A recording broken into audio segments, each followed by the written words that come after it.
Hello everyone, welcome to Exadmy redefining education. मेरा नाम है विवेक और हम आज पढ़ रहे हैं क्लास 9th मैथमेटिक्स एक्सरसाइज 1.2। आज हम एक्सरसाइज 1.2 को पढ़ने वाले हैं, तो चलिए शुरू करते हैं एक्सरसाइज को। ठीक है, तो सबसे पहले जो क्वेश्चन है, state whether the following statements are true और फॉल्स। पहले क्वेश्चन के अंदर हमें ये बताना है कि कौन सी स्टेटमेंट ट्रू है और कौन सी स्टेटमेंट फॉल्स है।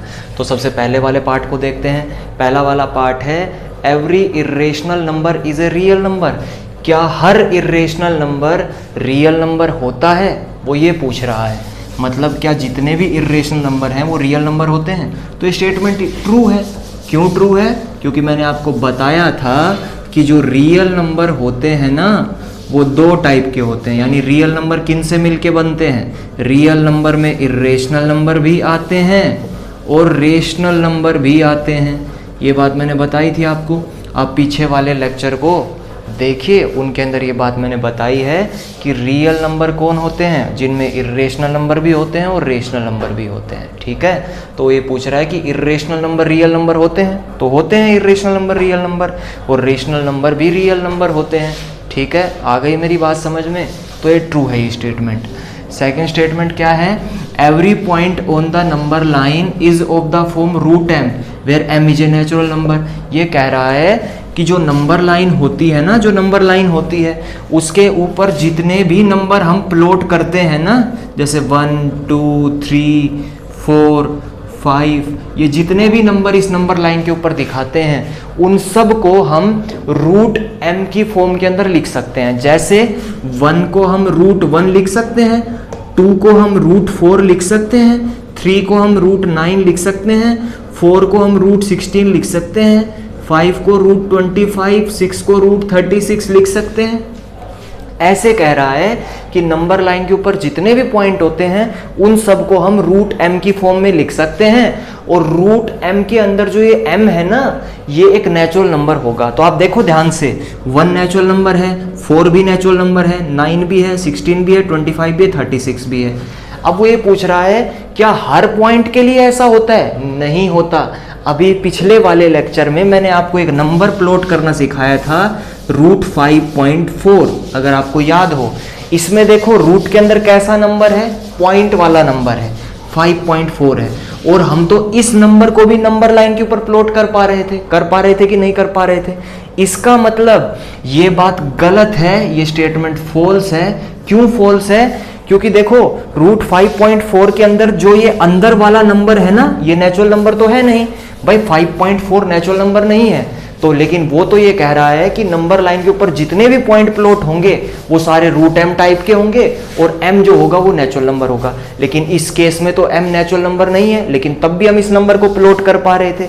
इसका मतलब ये स्टेटमेंट फॉल्स है। तो मैं कैसे लिखूंगा इस स्टेटमेंट को? हम इसे ऐसे लिखेंगे पेपर के अंदर, आप इसे ऐसे लिखेंगे, every point on the number line is of the form root M where M is. तो हम लिखेंगे no, every point on the number line is not in the form not no, हम लिखेंगे नो। ठीक है, केवल हम लिखेंगे नो। फिर उसके बाद हम एग्जाम्पल दे देंगे, जैसे for example root 5.4 is plot on number line. हम लिखेंगे रूट 5 ऐसे लिखेंगे, we can plot root 5.4 on number line where 5.4 is not a natural number। ठीक है, यानी मतलब साफ था। उसने ये कहा था कि नंबर लाइन के ऊपर जितने भी नंबर प्लॉट होते हैं वो सारे रूट एम टाइप के होते हैं। ठीक है, बात मान ली, हम हर नंबर को रूट की फॉर्म में लिख सकते हैं। लेकिन उसका ये कहना गलत है कि रूट के अंदर जो ये एम लिखा है ना उसने, ये नेचुरल नंबर होगा। लेकिन भाई यहाँ हमें एक ऐसा एग्जाम्पल भी मिल गया जिसमें रूट वाला नंबर, रूट के जो अंदर नंबर है वो नेचुरल नंबर नहीं है, लेकिन तब भी हम इस नंबर को प्लॉट कर पाते हैं। लेकिन वो बंदा ये कह रहा है कि हम केवल नंबर लाइन पर उन्हीं नंबर को प्लॉट कर पाएंगे जिनमें अंदर वाला नेचुरल नंबर होगा और ऊपर रूट होगा।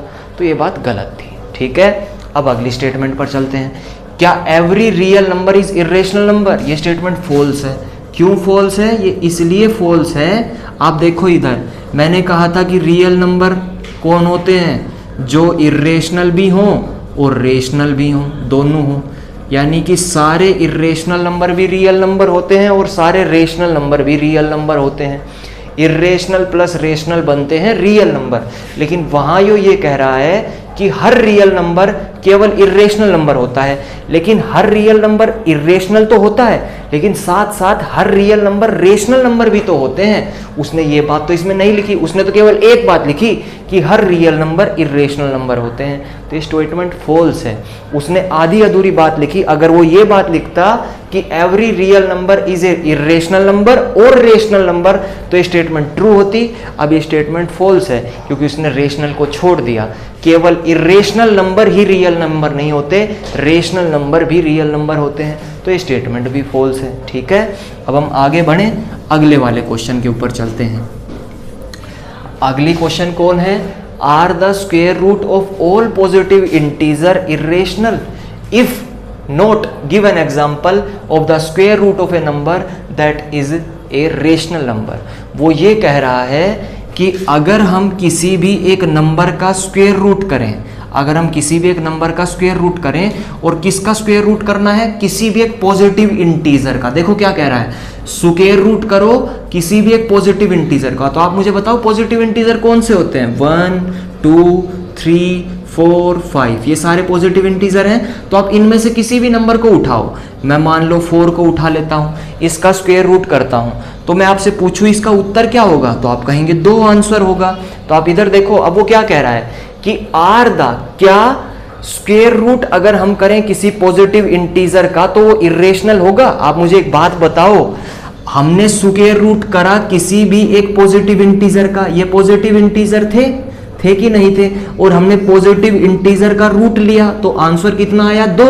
और 2 तो क्या होता है? रेशनल नंबर होता है, क्योंकि 2 को हम p अपॉन क्यू की फॉर्म के अंदर रिप्रेजेंट कर सकते हैं। आप देखो 2 को 2/1 लिख सकते हो कि नहीं लिख सकते हो। लेकिन वो तो ये कह रहा है कि क्या आप कोई ऐसा, मतलब are the square root of all positive integer. देखो उसने ऑल कहा है, यानी सबके लिए जितने भी नंबर है ना, जितने भी पॉजिटिव इंटीजर हैं, उन सबका आप रूट करो, और रूट करने के बाद जो उत्तर आएगा ना वो एक इर्रेशनल नंबर आएगा। देखो अगर हम √3 ले लें, मान लो हम इसके अंदर से 3 उठा लें, 3 पॉजिटिव इंटीजर है, हमने इसका रूट किया, 3 एक पॉजिटिव इंटीजर है, मैंने इसका रूट किया, तो देखो आंसर क्या मिलेगा? √3 ही मिलेगा। और ये क्या है? एक इर्रेशनल नंबर है। ठीक है, इस केस में तो ये बात ट्रू हो रही है जो वो कह रहा है, लेकिन देखो इस केस में फॉल्स हो रही है। अगर हम 4 लेते हैं और 4 का रूट लेते तो आंसर 2 मिलता है, और 2 तो एक रेशनल नंबर है। लेकिन वो ये कह रहा है कि आप कोई भी पॉजिटिव इंटीजर उठाओ, ऑल लिखा है उसने, देखो ऑल, कोई भी पॉजिटिव इंटीजर उठाओ उसका स्क्वायर रूट करो तो हमेशा इर्रेशनल होगा। ये बात तो गलत हो गई ना भाई, सबके लिए थोड़ी लागू हो रही है ये बात। हमें एक एग्जाम्पल ऐसा मिल गया जिसमें ये बात लागू नहीं है, और भी बहुत सारे एग्जाम्पल है, हमें केवल एक देना है। ठीक है, समझ गए मेरी बात? मैं ये कहना चाह रहा हूं कि हम सभी पॉजिटिव इंटीजर को अगर उनका स्क्वायर रूट करेंगे तो सब इर्रेशनल नहीं बनेंगे, कुछ रेशनल बनेंगे, कुछ इर्रेशनल बनेंगे, लेकिन सब नहीं बनेंगे। उसने तो और लिख दिया, तो स्टेटमेंट कैसी हो गई? फॉल्स हो गई। ठीक है, तो हम कैसे लिखेंगे? हम लिखेंगे no the square root of all positive integer is not irrational.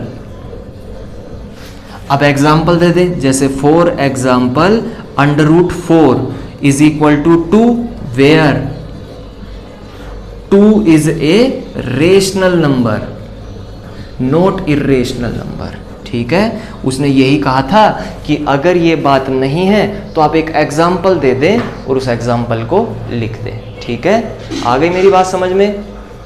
उसने ये कहा था कि give an example of a square root of a number that is a rational number. आप कोई ऐसा एग्जाम्पल दे दें जिसका आप स्क्वायर रूट करें तो रेशनल नंबर आ जाए। तो हमने एक ऐसा एग्जाम्पल दे दिया। मैं उम्मीद करता हूं आप मेरी इस बात को समझ पाए होंगे। ये सारे क्वेश्चन आसान से थे, इनमें ट्रू और फॉल्स ही था, तो आपको यही बताना था। और जो ये लास्ट क्वेश्चन है √5 can be expressed on number line, ये मैं सिखा चुका हूँ, इसलिए इस क्वेश्चन को हम यहाँ नहीं करेंगे, क्योंकि मैं √5 as it is number line के ऊपर शो करना आपको सिखा चुका हूँ। ठीक है, तो ये हमारा लेक्चर था। मैं उम्मीद करता हूँ आप इस लेक्चर को अच्छे से समझ पाए होंगे। ठीक है, अब हम अगले लेक्चर में मिलेंगे 1.3 के साथ।